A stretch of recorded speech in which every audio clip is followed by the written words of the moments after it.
Hello বন্ধুরা, আমি শিবম। আর আজকে আমি নিয়ে এসেছি একটি নতুন ভিডিও। এখানে আমি একটি দুর্গা মূর্তির ফেস ড্রয়িং করতে চলেছি, যার জন্য প্রথমে আমি ফ্রি হ্যান্ড মেথডের মাধ্যমে এখানে আউটলাইন করে নিয়েছি এবং ওয়াটার কালারের মাধ্যমে এই ড্রয়িংটি কমপ্লিট করব। তো তোমরা যদি এই ড্রয়িংটি দেখে চিনতে পারো যে এটি 2025 সালের কোন প্যান্ডেলের দুর্গা মূর্তি আমি এখানে করছি, তো অবশ্যই কমেন্ট করে জানিও। এবং নেক্সট ড্রয়িং আমি কিসের ভিডিও বানাবো সেটাও কমেন্ট করতে ভুলবে না।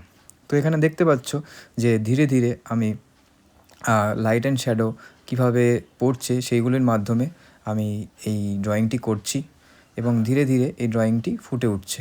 এবং এখানে যে পোর্শনটা ডার্কার পার্ট রয়েছে সেগুলো আমি ধীরে ধীরে করতে করতে এই ড্রয়িংটি কমপ্লিট করব। তো অনেক দিন ধরেই ভাবছিলাম যে এই দুর্গা মূর্তিটি করব বলে। তো কালকে বসে কয়েক ঘন্টার মধ্যে এই স্কেচটি করে আজকে সকালে এই রঙটা করলাম। এবং আরও আমার এরকম পেন্ডিং আর্টওয়ার্কস রয়েছে, সেগুলো আস্তে আস্তে ভিডিওর মাধ্যমে তোমাদের কাছে তুলে ধরবো। তো এরকম ভিডিও যদি তোমরা দেখতে পছন্দ করো তো অবশ্যই জানিও। এবং নেক্সট ভিডিওতে আরও ইন্টারেস্টিং কিছু আসতে চলেছে। তো এই ভিডিওটা কেমন লাগলো অবশ্যই জানিও। Bye bye.